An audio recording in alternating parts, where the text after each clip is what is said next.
35절부터 42절까지 다 같이 합독하십니다. 시작. 또 이튿날 요한이 자기 제자 중 두 사람과 함께 섰다가 예수의 다니심을 보고 말하되 보라 하나님의 어린 양이로다.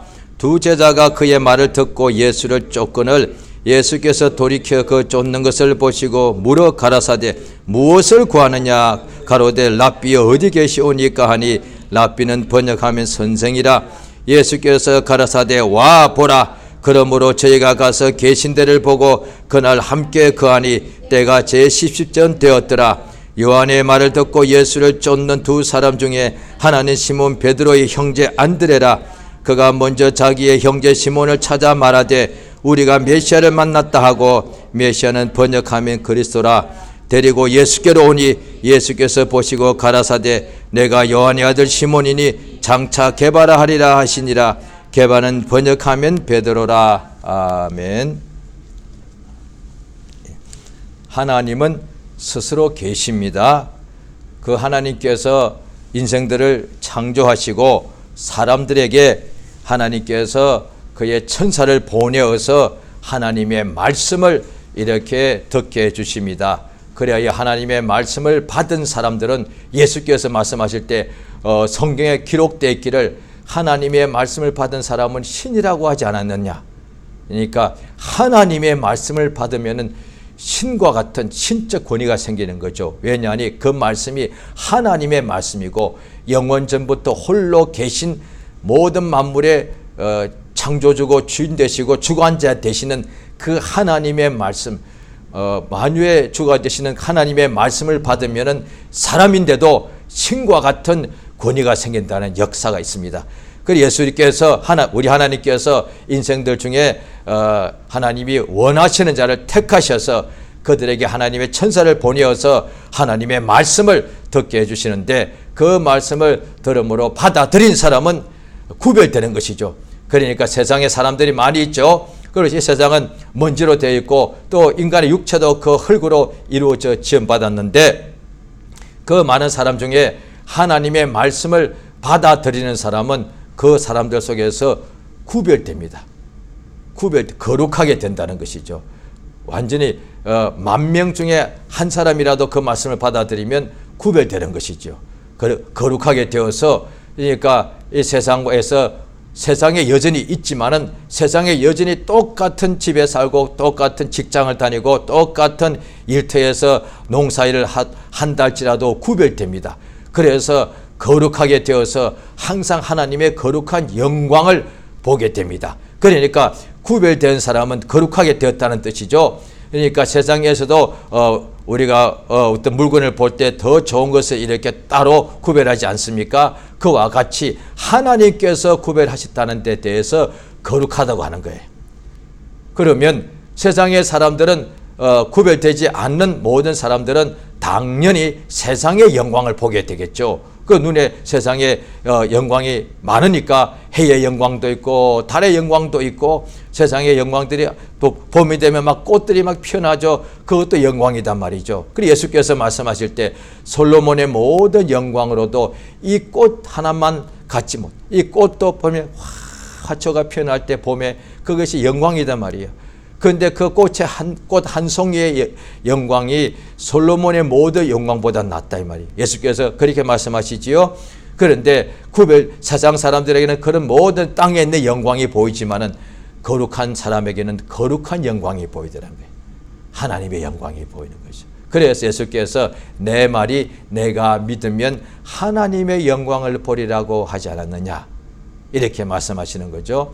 우리 하나님께서 그 거룩하고 구별된 사람 유대인들이죠. 첫 언약에 속한 사람들에게 약속하신 대로 구주를 메시아를 보내십니다. 그래서 오늘 본문에도 보면은 우리가 메시아를 안드레가 요한의 아들 시몬 베드로와 안드레가 형제인데 그가 예수를 만나고 난 후에 자기 형제 시몬에게 베드로에게 찾아가서 우리가 메시아를 만났다 이런다는 거예요. 우리 하나님께서 그 아들 예수를 세상에 보내십니다. 약속하신 대로 구별된 사람들에게 택하신 사람들에게 약속하십니다. 그 약속하신 대로 메시아가 이 땅에 오시는데 마침 예수가 이 땅에 오셔서 이제 나이가 30살쯤 되셨을 때에 이제 공생애를 시작하십니다. 그가 공생에 시작할 때 그를 이스라엘에게 구별된 사람들에게 드러나게 하는 일을 맡은 사람이 침례 요한이에요. 오늘 본문에 보면은 이튿날 요한이 자기 제자 중 2사람과 함께 서 있다가 예수가 가시는 것을 보고서 보라 하나님의 어린 양이로다 하니까 자기의 2 제자가 침례 요한의 제자였는데 요한의 말을 듣고 자기의 선생인 요한을 어떻게 보면 떠난 거예요. 버리고 예수를 쫓게 되었습니다. 그러니까 침례 요한이 어떻게 보면 그렇지 않습니까? 자기의 제자가 침례 요한과 가장 가까이 있는 2 제자가 아니 자기를 버리고 예수를 쫓아가니 이거야말로 뭔가 잘못된 거 아니겠습니까? 아니다 말이에요. 오히려 침례 요한은 그가 한 일을 그 예수님을 이 세상에 드러내기 위해서 세상의 죄를 지고 가는 하나님의 어린 양인 것을 드러내기 위해서란 거예요. 아마 오늘 본문대로 하면은 나와 있는데 2 제자가 침례 요한의 2 제자가 예수를 침례 요한의 말을 듣고 보라 하나님의 어린 양이로다. 그러니까 침례 요한이 자기를 보라고 한 것이 아니라 예수를 보라고 하니까 당연히 예수를 보니까 예수를 따라갈 수밖에요. 그러면 아마 사실은 그랬을 거예요. 침례 요한도 아마 성경에는 없지만은 자기도 예수를 따라가고 싶었을 거예요. 침례 요한 자기가 하나님의 아들을 자기가 본 거야. 그 당시에 지구상에서 가장 먼저 알아본 사람 침례 요한이에요. 그가 예수를 보고서 뭐라고 했습니까? 내가 당신에게로 가야 되는데 당신이 내게로 오십니까? 자기도 예수 가고 싶은 거예요. 근데 또 나는 예수님의 신의 끈도 나는 풀 수도 없는 존재단 말이에요. 침례 요한이 아마 예수를 따르고 싶고 예수의 제자가 되고 싶었을 거예요. 그런데 자기의 사명은 예수의 제자가 아니고 예수를 광야에서 외치는 자의 소리이기 때문에 그걸 딱 끝내고 더 이상 자기를 할 수가 없는 거예요. 대신에 자기의 제자들이 예수를 따르는 거예요. 그런데 자기의 예수를 따른 침례 요한의 제자 중에서 예수를 따라간 중에 한 사람이 안드레인데 12 제자 중에 하나가 됩니다. 그게 뭐냐 하니 성경 보면은 침례 요한은 안드레가 침례 요한의 제자일 때는 당연히 요한이 안드레보다 선생이니까 더 큰 자이지요. 그런데 안드레가 예수를 따라가서 예수의 12 사도 중에 하나가 되는 바람에 성경 보면 어떻게 되느냐, 12 사도는 예수님의 나라에 들어갈 때에 12 보좌에 앉아서 이스라엘 12지파를 이렇게 심판한다고 되어 있단 말이에요. 자기의 침례 요한의 제자가 안드레인데 안드레가 예수의 사도가 됨으로 인하여서 그날에 천국에 들어갈 때는 안드레가 침례 요한보다 더 큰 자가 되는 거예요. 이게 하나님이 하시려야 돼요. 그러니까 우리 예수의 12 제자는 예수님만큼만 되고 예수보다 더 클 수는 없습니다. 그런데 침례 요한이나 사도 또 아니면은 또 심지어 또 엘리야나 또 모세나 또 아브라함이나 이런 사람들인데 그들의 제자가 예수를 믿고 온전히 따르게 되면은 그보다도 더 큰 사람이 될 수 있다 이 말이에요. 그러니까 이게 하나님이 하신 역사다. 그러니까 예수의 제자가 되는 것이 얼마나 행복인가. 이 예수께서 안드레가 그래서 예수께 막 부릅니다. 그러니까 예수님을 찾는 사람들이 성경 복음서에 많이 나오는데 어떤 소경 거지는 길가에 앉아있다가 구걸하러 앉아있다가 사람들을 애워싸워 예수님이 지나가시니까 소경이니까 예수를 알아보지 못하였으니까 물어봅니다. 무슨 일이냐 하니까 나사렛 예수가 지나가신다 하니까 그 말을 듣고서 이 거지 바디메오라는 사람이 그 소경인데 다윗의 자손 예수여 크게 부르니까 사람들이 시끄럽다 거지가 예수를 부르니까 잠잠하라 할 때에 더 외쳐 소리 부르짖어서 예수여 나를 불쌍히 달라고 그러니까 예수님이 그를 데리고 와서 데려오라 하시니까 데리고 갔더니 뭘 원하느냐 똑같습니다. 이 안드레가 침례 요한이 제자인데 침례 요한이 보라 하니까 그대로 그냥 한번 구경하는 뜻이 아니에요.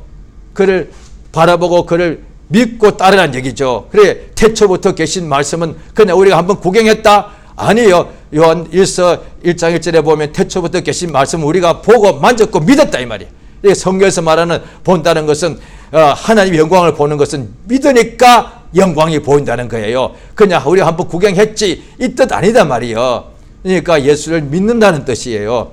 그러니까 볼지어다 내가 세상 끝날까지 너희와 함께 있으리라. 이건 그냥 집중하고 받아들이라는 하나님의 명령이거든요. 그냥 한번 구경해라 그 뜻이 아니다 말이에요. 보라는 말이 분명한데 그건 구경해라는 뜻이 아니고 믿고 받아들이라는 것이거든요. 그러니까 침례 요한이 보라 하나님의 어린 양 이로다 하니까 바로 그 말을 듣고 침례 요한의 증거를 듣고 예수를 증거하는, 침례 요한은 예수를 나타내고 예수를 증거하기 위해서 그가 세상에 출생하고 그의 사명이니까 그걸 그대로 다 하니까 그걸 제대로 받아들인 안드레가 예수를 그대로 적시로 따라가면서 예수를 막 부르니까 뭐라고 부르습니까?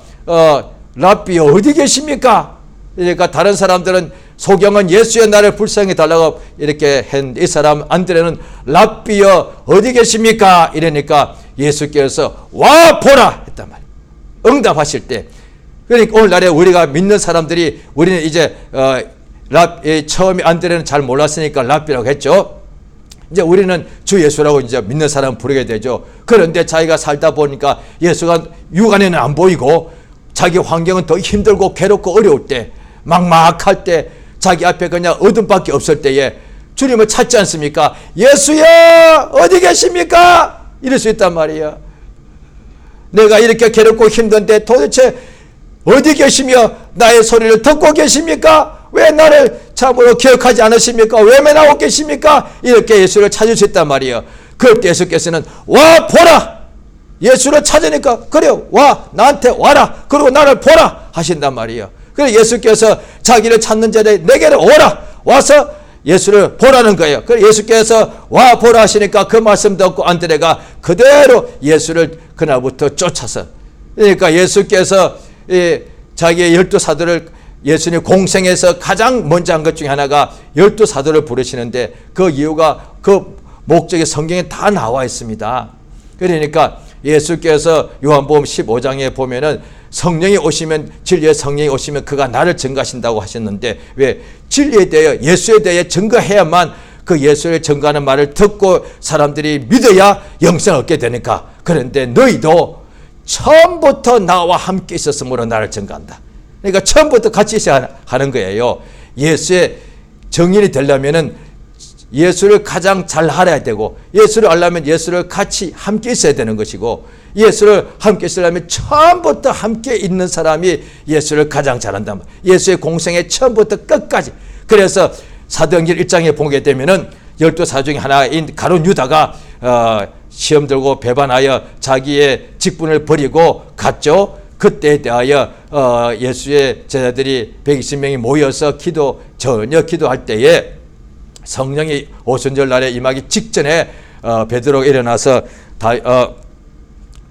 유다는 자기의 직분을 버리고 갔으니 이 성경 기록되기를 타인이 이 직분을 취하게 하셔서 그 말씀대로 그 하나님께 또 12명 중에 한 명이 빠졌으니까 어떤 사람이 이 12명의 사도 중에 하나에 가입되겠습니까? 라고 두 사람을 추천해 가지고 하나님께 기도했더니 하나님께서 맏대아를 세우셨단 말이에요. 그러니까 사도가 또 한 사람 더 하나님께서 한 사람이 자기 직분을 버렸으니까, 그러니까 그 중에 뽑을 때에 조건이 있습니다. 주님이 우리 중에 출입하실 때 처음부터 성천할 때까지 함께 했던 사람 중에서 뽑았다 이 말이에요. 그러니까 가룟 유다의 버린 그 사도의 직분을 대신할 사람을 구할 때, 선택할 때 조건이 뭐냐? 예수님의 공생에 처음부터 끝까지 함께 했던 사람 중에. 그러니까 사도죠. 왜? 그러니까 사도들이 기록한 것이 복음서인데 복음서가 뭐예요? 공생의 처음부터 끝까지 기록해야 되니까. 왜? 처음을 모르는데 어떻게 기록해요? 그러니까 복음서에 보면은 사복음서가 다 예수님의 공생의 맨 먼저부터 하늘로 승천할 때까지를 다 본 사람들이 기록했단 말이에요. 그런데 유일하게 누가복음은 그걸 처음부터 끝까지 본 적이 없어. 그래서 그는 어떻게 하냐? 그러면 누가복음은 이게 복음서가 성경에 정경이 되면 안 되는데 당당히 되어 있죠. 그 까닭이 뭐냐? 사도 이외에 누가복음은 자기도 사도가 아니고 누가도 그 다음에 그가 처음부터 끝까지 예수를 목격한 사람들을 다 만났단 말이야. 그러니까 수백 명, 수천 명을 만났을지 모릅니다. 예수의 맨 먼저부터 그래 알아봤더니 예수가 잉태될 때부터 찾아낸 거예요. 엘리사벳이 있고 그런데 그가 나이가 많아 잉태 못하였는데 하나님의 영광이 나타나서 잉태가 되었고 이름이 침례 요한이다. 그부터 마지막까지 예수가 성천할 때까지 기록이 되어 있는 거예요. 수많은 증인들, 그러니까 마태복음은 마태 한 사람의 증인이 처음부터 끝까지를 다 본 것을 기록했지만은 누가복음은 한 사람의 증인이 아니에요. 여러 증인들 처음부터 끝까지 증인들 다 만나가지고 그걸 기록해 놓은 것이죠. 그러니까 예수의 사도는 누구냐? 예수님 공생의 처음부터 예수님 부활 성천하실 때까지 함께했던 자 중에 예수를 함께해야만 예수를 알게 되니까 자, 그 성경 보면은 자 성경 보면 자 마가복음을 한번 보시겠습니다. 마가복음 3장. 오늘 본문이 예수님이 12사도를 택하시는 이 본문의 내용인데요. 그와 같이 누가복음 3장의 13절에 12사도를 택하시는 부분이 나와 있죠. 자, 13절 마가복음 3장 13절 같이 있습니다. 시작. 또 산에 오르사 자기의 원하는 자들을 부르시니 나온지라. 14절까지. 이에 12를 세우셨으니 이는 자기와 함께 있게 하시고 또 보내사 전도도 하며 15절 귀신을 내어 쫓는 권세도 있게 하려 하심이니라. 예, 그 밑에 보면 이제 이 12를 세우셨으니 이렇게 나오죠. 자, 산에 오르사 자기의 원하는 자들을 부르시니 나온지라. 이에 12를 세우셨습니다. 이는 자기와 함께 있게 하시고 또 보내어서 전도도 하게 하시고. 자, 보십시오. 예수님이 산에 오르사 여기 보면은 또 예수님이 그 산에 오르신 12명을 택하신 전날 밤에 밤새도록 기도를 하시고 그 다음에 아침이 되어서 산에서 자기 원하는 자를 부르십니다. 우리 하나님이 그 아들 예수님이 육신이 되어 땅에 오셨습니다. 그런데 요한복음 1장절에 보면은 태초부터 있는 말씀이 계셨는데 그 말씀이 하나님과 함께 계셨으니 이 말씀이 곧 하나님이라. 그런데 그 말씀이 육신이 되어 우리 가운데 함께 하시더란 거예요. 그러니까 은혜와 진리가 충만이더란 거예요.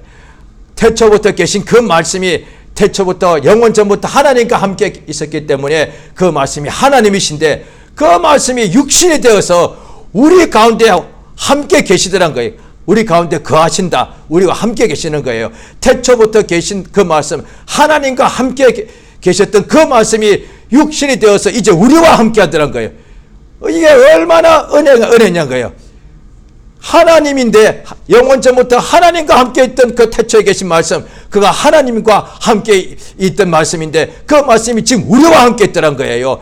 어떻게 함께 했느냐? 육신이 되셔서 그를 보니까 아버지의 독생자의 영광이요 은혜와 진리가 충만하더라. 그랬는데 예수님이 땅에 오셔서 우리와 함께 하시는데 자, 오늘 또 우리가 누굽니까? 우리 인생들이 하나님 하시는 것에 대한 우리 인간들이 하는 많은 것들이 비유가 되는데 우리가 지금도 살아갈 때 누군가 함께 합니다.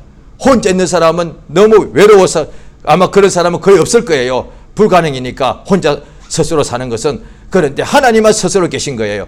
인간은 어떻게 하냐? 부모 없이는 출생할 수가 없고 또 어린 아기가 부모 없이는 성장할 수도 없어. 또 선생이 없이는 머리가 무엇을 지혜와 지식이 이렇게 성장할 수도 없어. 그러니까 또 지혜와 지식을 가진 몸의 장성은 어른인데도 또 누군가의 도움을 같이 받고 서로 살아가야 된다 이 말이에요. 그러면서 어떻게 하느냐? 항상 자기의 혈육이나 이웃이나 가까운 친구들과 늘 함께 하지 않습니까? 그래서 항상 같이 만나고 가까이 하고 그게 가까운 사람, 사랑하는 사람, 가족, 이웃, 친구들 되겠죠. 함께 만나서 같이 같은 집에 거하기도 하고 같이 밥을 먹고 같이 좋은 것을 하더란 거예요. 그게 친구고 사랑하는 사람이라는 거예요. 자기가 다 그 사람 원하는 거잖아요. 또 우리가 뭔가 원한다면 우리가 살아갈 때에 늘 사람들이 예수만 바라본다고 하면 믿는 사람들마저도 예수만 바라보고 사는 게 너무 한쪽에 치우치지 않겠는가 이렇게 생각할 수 있는데, 아니 그것이 아닌 것이 뭐냐니, 우리가 어린이 되어서 살아가는데도요, 사실 우리가 보면요, 매일 가는 데만 갑니다. 다 하는 것 같지만 아닙니다. 자기가 좋아하는 음식만 먹습니다. 자기가 좋아하는 집만 찾아갑니다. 자기가 심지어 보면 자기가 좋아하는 자리만 앉습니다. 거의 다 그렇습니다. 항상 그렇습니다. 자기가 좋아하는 색깔만 원합니다. 자기가 좋아하는 스타일만 있습니다. 그야말로 치우친 거 아니에요. 왜? 세상에 색깔이 수십만 가지, 수백만 가지인데 자기가 좋아하는 색깔은 그 중에 몇 가지 안 돼요. 그런데 그것만 계속 입어. 그 색깔만 계속 취해. 그래, 누가 봐도 이 사람이 편협됐다고 하지 않습니까? 왜? 그건 다 자기의 개성이라고 말해주는 거예요. 그런데 없어질 것도, 음식도 자기가 좋아하는 것만 항상 먹어요, 사실. 그러니까 어디 갈 때도 자기가 좋아하는 것만 하고, 또 취미 활동도 자기가 좋아하는 것만, 그림이면 그림, 음악이면 음악, 영화면 영화, 스포츠면 스포츠, 자기가 좋아하는 것만 한다니까요. 그거 편협된 거 아닙니까? 음악만 해도 종류가 얼마나 많고, 그림만 해도 얼마나 많고, 그다음에 세상에 그 운동만 해도 종류가 그렇게 많은데 왜 자기가 좋아하는 것만 하냐 이 말이에요. 그거 너무 치우친 거 아닙니까? 그런데 누구도 그렇게 말하지 않습니다. 오히려 그것을 자기들의 취향이라고 그러고, 동호인이 있다고 그러고, 마니아라고 그러면서 오히려 더 그렇게, 그런데 그 없어질 것도 그렇게 그 자기 좋아하는 것을 그렇게 취미하고 그것을 막 좋아하는데, 그보다 억만 배로 귀한 생명의 주 예수님을 바라본다고 해서 이게 어떻게 편협된 거예요? 이게 어떻게 한쪽으로 치우친 거냐 말이에요. 그러니까 예수를 바라보는 것이 함께 하나님 은혜인데, 우리도 자기가 좋아하는 것과 늘 함께 했다는 거예요. 그런데 예수께서 세상에 딱 육신이 오셨는데, 예수님이 뭘 원하시겠습니까? 하나님이신데. 예수님 보니까 나는 이 음식이 참 좋아, 나는 이 색깔이 좋아, 나는 꽃이 좋아, 나는 음악이 좋아 하시겠습니까? 예수님인데. 예수님한테 그 다음에 이 장소죠. 예수님은 천국의 주인이신데 이 땅이 내가 너무너무 좋아 하시겠습니까? 천국에 비하면 이 세상은 아무리 아름다워도 먼지와 같은 곳인데, 예수님이 세상에서 원하시는 것이 뭐가 있겠습니까? 예수님께서 나 세상에 한번 왕이 돼 보고 싶어. 아니, 예수님 하늘나라 만유의 왕이신데 뭐하러 세상에 조그마한 나라 왕이 되고 싶겠습니까? 유대인들이 예수님께서 공생애 동안에 많은 역사를 행하시니까 예수를 이스라엘의 왕 삼으려고 했다 이 말이에요. 모르니까 그렇게 예수님께서 그냥 피하여 그냥 지나가시더라. 예수님께서 사람들이 높여주니까 내가 세상에 제일 높은 자이다, 그게 원하시겠습니까? 예수님은 하늘들과 하늘보다도 더 높으신 분인데, 그런 예수님이 원하시는 것이 성경에 나오더란 거예요. 사람을 원하신다는 거예요. 세상에. 예수님이 사람을 원하신대요. 천사를 원하시는 것이 아니라, 우리가 볼 때 인간의 천사에 비하면 어떻게 보면 너무 약하고 또 추하고 이렇지 않습니까? 그 인간들도 오히려 인간은 싫어하고 천사를 막 보고 싶고 이러지 않겠습니까? 그런데 예수님이 천사를 원하신 것이 아니라 죄와 허물로 더러워진 우리 인간을 원하신다는 거예요. 성경에 나오잖아요. 그래서 제일 먼저 하신 것이 뭐냐? 공생애 때 원하시는 사람을 탁탁탁 부르신 거예요. 이야, 이게 은혜다 말이에요. 왜냐? 누가복음 1장에 보면은 엘리사벳에게 하나님의 천사가 나타나고 또 마리아에게 천사가 딱 나타나서 그들 다 잉태를 할 수 없는 상황인데, 엘리사벳에게도 요한이라는 아들이 잉태되게 하나님 역사해 주시고, 또 그 6개월 후에 마리아에게 하나님의 가브리엘 천사가 나타나서 잉태되어서 아들을 낳을 것인데 이름을 예수라 하라 라고 할 때에 가브리엘 천사가 제일 먼저 한 말이 뭐냐? 너 은혜를 받은 자야. 그러니까 하나님께서 세상에 있는 사람들 다 아시고 어떤 사람을 딱 택하시는 거예요. 그에게 하나님의 영광이 나타나는, 그 사람이 은혜 받은 사람이에요. 참 은혜 받은. 예수님께서 공생에 딱 시작하시는데 12명을 탁탁탁 택해서 부르시는 거예요. 얼마나 은혜 받은 사람이요. 그 중에 시몬은 주여 나 죄인입니다, 나 떠나소서 이랬단 말이에요. 그런데 예수께서 세상에서 어떤 영광을 원하신 것이 아니고 세상에서 북이 뭐 성공을 원하신 것이 아니고 우리와 똑같은 인간들 중에 12명을 원하시는 거예요. 그래서 그 12명을 부르시니까 다 나오니까 원하셔서 뭘 하시는가? 첫 번째, 자기와 함께 있게 하시는 거예요. 이건 우리 인간들이 다 이해할 수 있어요. 왜? 우리가 가족끼리 함께 있다가 장성하고 난 뒤에 이제 결혼할 때가 되어서 전혀 남남이잖아요. 남남인데도 그렇게 남녀 간에 딱 만나게 되면은 여러 사람 중에서도 내가 원하는 사람이 딱 있으면 그 사람과 함께하기 원하잖아요. 그게 결혼이잖아요. 남인데도 전혀 지금까지는 만나본 적이 없고 알지도 못하는 사람인데도 오늘 만나고 난 뒤에 뭔가 내 마음에 합하더란 거예요. 그러면 피차간에 남자간에 서로 자기 마음이 합하면 그 사람을 택하고 그 다음에 서로 사랑하고 가족이 되는 거예요. 그게 부부잖아요. 그러니까 원하는 사람이 있더란 거예요. 원하는 사람과 함께 있는 거잖아요. 또 동성끼리도 어디에 학교 나가서 만나보면 그중에 많은 학생 중에 자기 원하는 사람이 있으면 가까이에서 일생의 친구가 되기도 한다 이 말이에요. 예수께서 이 세상에 사람으로 오셨는데 그가 사람을 원하시더란 거예요. 이게 은혜단 말이에요. 예수님이 돈을 원하신 게 아니고 명예를 원하신 것이 아니고 우리와 똑같은 사람을 원하시더란 거예요. 그러니까 이들을 12명을 다 이름을 부르면서 예수님이 내게로 오라 와보라 하니까 다 죽게 나가더란 거예요. 목적이 뭐냐? 첫 번째가 자기와 함께 있게 하시는 거예요. 할렐루야. 자, 함께 있게 하셔서 함께 있게 하셔야 그 다음에 보내시는 거죠. 왜냐하니 태초부터 계신 말씀 예수님이죠. 하나님과 함께 계시니 그 아버지께서 나를 보내셔서 보내신 것 같은 나도 너희를 보낸다. 그러니까 나를 보내신 아버지께서 나와 함께 계신다. 요한복음 8장에 보면 나옵니다. 나를 보내신 아버지가 아버지께서 예수를 보내셨죠. 나를 보내신 아버지가 나와 함께 하신다.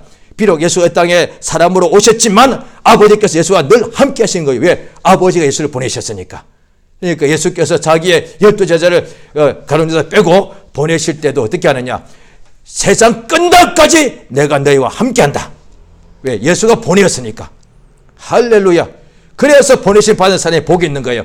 비록 예수께서 우리 마치 아브라함을 땅끝으로 보내신 것 같이 우리를 땅끝으로 보낸다 할지라도 그러면 그곳에 가니까 너무 환경이 자기가 모든 것이 처음이니까 힘들고 생소하고 위험해. 나만 있는 것 같아. 이러다가 내가 죽을 것 같아. 아니요. 내가 임의로 간 것이 아니고 주 예수가 나를 보내신 것이 확실하다면 그 장소에 나만 있는 것이 아니라 주께서 나와 함께 계신다 이 말이야. 예수가 그렇게 말씀하신 거예요. 요한복음 8장에 아버지가 나를 혼자 두지 않으셨다. 내가 그의 기뻐하는 일을 행함으로 그가 나와 함께 계신다. 이랬단 말이에요. 예수께서 12제자를 부르신 것은 맨 처음부터 부르신 까닭은 자기와 함께 공생애 동안 3년 반 동안 함께 있게 하시려고. 왜냐? 자, 요한복음 14장을 보시겠습니다. 요한복음 14장을 다 같이 보십니다.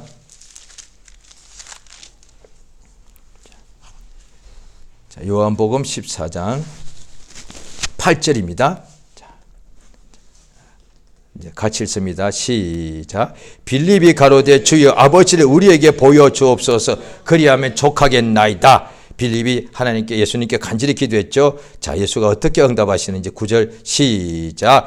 예수께서 가라사대 빌립아 내가 이렇게 오래 너희와 함께 있으되 내가 나를 알지 못하느냐? 나를 본 자는 아버지를 보았거늘 어찌하여 나를 보이나? 분명히 내가 이렇게 오랫동안 너희와 함께 있는데 아직도 네가 나를 모르느냐? 예수와 함께 있는 목적이 뭐? 예수를 알게 하려고. 당연하잖아요. 어떤 우리가 형제끼리도 저 같은 경우는 형제가 5이죠. 5형제라도 더 오래 있는 사람이 있어요. 그럼 더 잘 아는 거예요.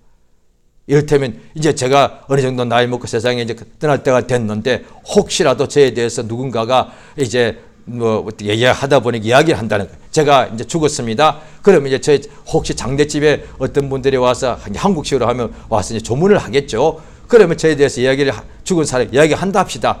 그런데 어떤 사람이 이렇게 어떤 사람은 저렇게 말하는데 다 부분적으로 말하는 거예요. 좋게 본 사람은 그 사람은 너무너무 훌륭해. 그런데 그걸 제가 듣고 있다 합시다. 제 얼굴이 떳떳해지죠. 왜? 나는 그렇게 훌륭한 사람이 아닌데. 또 어떤 사람은 나를 비판만 한다 합시다. 왜 저 사람 나를 저렇게 나쁘게만 말할까? 나도 어떤 면에서 좋은 일이 있는데, 그런데 나를 오랫동안 가장 가까이 한 친구는 나와 같이 깊은 대화도 해본 친구는 나의 속까지도 다 알기 때문에 나에 대해서 가장 잘 말할 수 있단 말이에요. 그 사람은 이렇게 연약하고 부족한 점도 있었고, 그러나 또한 그 사람은 이렇게 좋은 면도 있었다. 그리고 그때 그 사람이 그렇게 행동한 것은 사실은 그 사람 속의 생각은 이런 생각이었다. 이게 진정한 친구고, 그 친구가 가장 나를 잘 아는 거잖아요. 예수님에 대하여 가장 함께 가까이 함께 오래 있었던 사람이 예수를 가장 잘 안다는 거예요. 그래서 그 예수에 대하여 증거를 해야 되니까. 왜? 예수를 전해줘야 듣는 사람들이 예수를 전하는 말 듣고 믿어서 영생을 얻게 되는 거니까.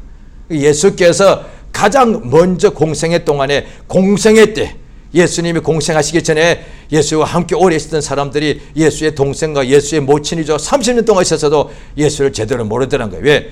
예수님 공생하기 전에는 아버지 뜻대로 천국 복음을 전하시고 병을 고치는 일을 안 했으니까 예수를 알 수가 있나? 그냥 목수일밖에 안 했으니까. 왜? 예수의 동생들은 예수를 이렇게 알겠죠. 우리 형은 목수요. 그러니까 하나님 아들로 알아볼 수가 없죠. 우리 형은 그 예수, 나사렛 예수는 나의 친형이요, 나의 큰형이고 그가 목수 일을 하셔서 이것밖에 모르는 거예요. 그러니까 그게 틀린 것은 아닌데 하나님의 아들 생명의 주 예수, 복음을, 천국 복음을 전하시는 구주 메시아 예수를 알아보지는 못하는 거예요.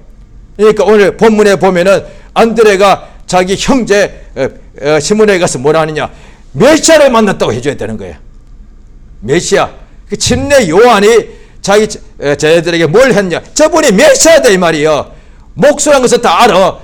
나사렛 사람들 다 아는 거예요. 예수의 동생들도. 그런데 예수가 메시아라는 것을 알아봐야만 실제로 그분이 메시아니까, 그가 메시아라는 것을 알아봐야만 구원을 받는 거예요. 왜? 메시아는 구원주니까. 그런데 예수의 친동생들이 예수를 다 아는 것 같지만 몰라. 예수가 메시아인 것을 모른다는 거예요. 그러면 구원이 없는 거예요. 예수의 12제자는 오늘 본문에 보면은 처음부터 예수가 메시아인 줄 알았던 사람들이, 이게 은혜 받은 사람이에요. 12사도는 공생의 맨 먼저부터 이들 중에 성경 아무리 봐도 12명 중에 한 명도 무슨 소경이었다, 안전병이었다, 그 다음에 귀머거리였다, 한 명도 없어. 그냥 자기의 생업이 있고 가족이 있었단 말이에요. 그런데도 단 그들이 바리새인도 아니었고 그렇게 교만하지 않았고 외식하지 않았던 것이죠. 그런데 예수가 메시아인 줄 알아봤다는 거예요. 그래서 따랐다는 거예요. 예수님이 또 요한복음 6장에 보면 예수의 말씀이 어렵다 해서 많은 사람들이 예수를 버리고 떠나더란 거예요. 그러니까 예수께서 너희도 나를 떠나겠느냐 물어봤을 때에 시몬 베드로가 말씀을 드리되, 영생의 말씀이 여기 있는데 우리가 어디로 가겠습니까? 당신은 하나님의 그리스도시고 주는 그리스도시고 살아계신 하나님의 아들이십니다 라고 믿는 믿음을 가졌다는 거예요. 그러니까 예수가 메시아인 줄 알아봤으니까 그들은 예수를 떠날 수가 없는 거예요. 그래서 부모, 형제, 처와 자식도 버리고 예수를 따라가는 거예요. 왜? 예수님이 내 가족보다 예수님 좀 훌륭하신 분이요, 이 정도면 내 가족을 못 버리지. 그 불가능이에요. 어떻게 자기의 가족을 버리고 조금 좀 선생이 훌륭하다고 그걸 따라가? 그런 사람 있겠지만 그런 사람은 100에 1000에 하나 있을 걸 말까요. 그런데 이분이 하나님의 아들, 메시아, 살아계신 하나님의 아들이다, 이걸 알았다면 당연히 내 가족을 버리고 쫓아가야 되는 거예요. 왜? 그가 나의 구주지. 나의 가족들은 내가 책임지지만 이들이 나를 구원할 수는 없어. 나도 그들을 구원해 줄 수는 없어. 책임은 져줘. 밥은 먹게 할 수 있어도. 그런데 예수만이, 메시아만이 나의 구원자다 말이야. 내가 그걸 믿으면 안드레와 같이 안드레가 예수를 따르니까 이제 내 가족도 다 버리니까 우리 가족 불쌍하다. 아니요. 나 때문에 내 형제 같은 시몬아, 메시아 만났다. 그러니까 내가 먼저 메시아를 만나게 되면 내 가족을 버리게 되겠죠. 그런데 내가 또 가서 내 식구들에게 와보라, 똑같은 거 아닙니까?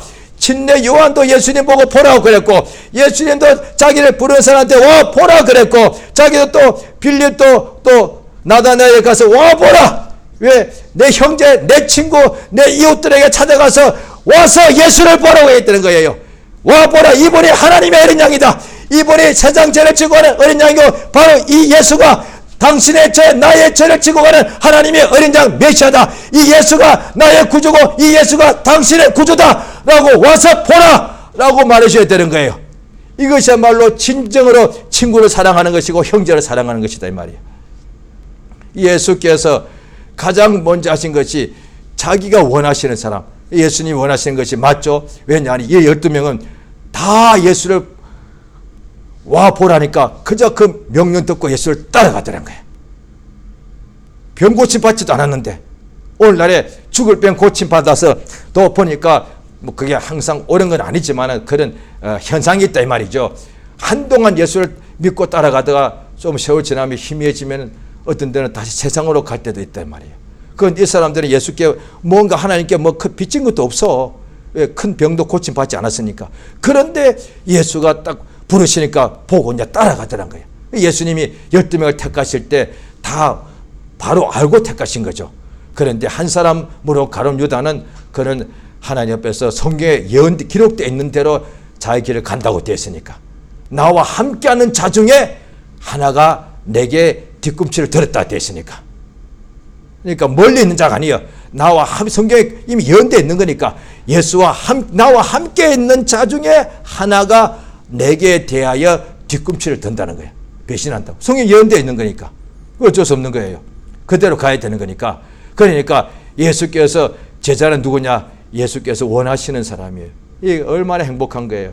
우리가 모세의 제자라도 얼마나 영광스럽고, 유대인들에게 한번 이야기해 보십시다. 내가 아브라함의 제자라면 얼마나 행복하고 모세의 제자, 엘리야의 제자라면 얼마나 행복하겠습니까?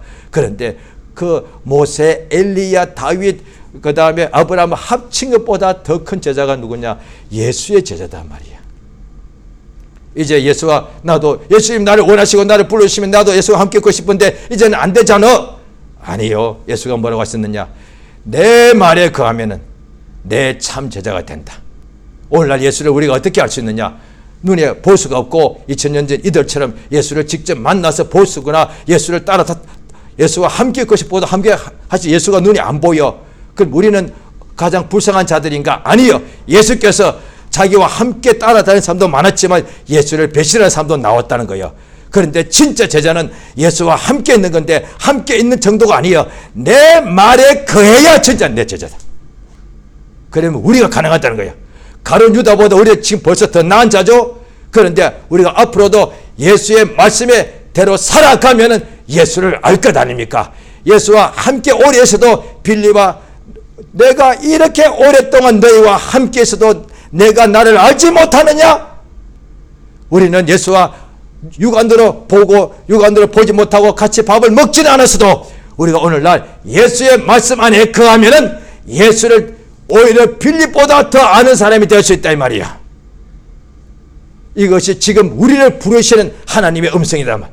이 은혜의 시대가 뭐냐니 예수를 믿게 하여서 죄사함 받게 하시고 또 예수의 믿는 자에게 성령을 부어주사 예수를 더욱더 깨닫게 해주시고 성령께서 우리 도우사 날마다 세상에 육체가 밥 먹고 살아야 되는데 일하고 살아야 되는데 그 삶의 현장에서도 예수의 말씀이 생각나고 예수의 말씀 안에서 거하게 해주셔서 누구든지 예수의 참 제자가 되게 하시고 예수를 닮아가게 하시고 예수를 아는 사람이 되게 하신다는 겁니다. 이게 진짜 복이단 말이야. 할렐루야. 그러므로 이제 우리가 주 앞에 진실로 은혜 복 받은 사람은 예수가 함께 하시는 사람이야. 예수님이 함께 하는 사람. 그러니까 예수의 말씀이 예수의 말씀 안에 오늘도 거하는 사람. 그가 예수의 참 제자. 보통 우리가 인정하거든요. 아, 내가 볼 때 나는 예수의 참 제자 같아. 그건 내 말일 뿐이에요. 예수가 하시는 말씀. 저 사람은 나의 참 제자다. 이게 가장 복이 있단 말이에요. 그러니까 모세의 제자보다 예수의 제자가 100배, 1000배, 억만 배로 나은데 예수의 제자가 많은 중에 예수께서 저 사람은 나의 참 제자다 하면 그가 가장 복 있는 사람이에요. 예수를 아는 사람이고 예수가 그 사람을 찾아내서 그와 늘 함께 하시는 거예요. 세상 끝날까지 그와 함께 하시는 거예요. 할렐루야. 이 시간 우리가 주 앞에 기도하십니다.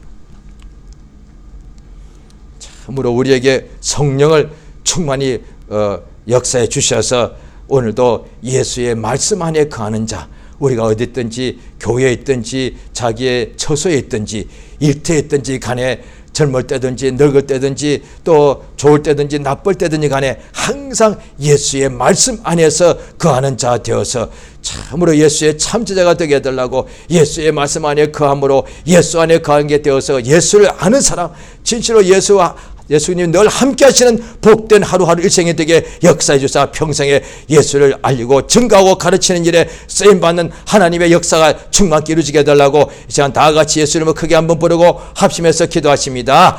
예수여, 우리 하나님 아버지여, 참으로 은혜 복 주심을 감사드리옵나이다. 주의 성령으로 도우시고 인도해 주심을 감사드리옵나이다. 주 예수여,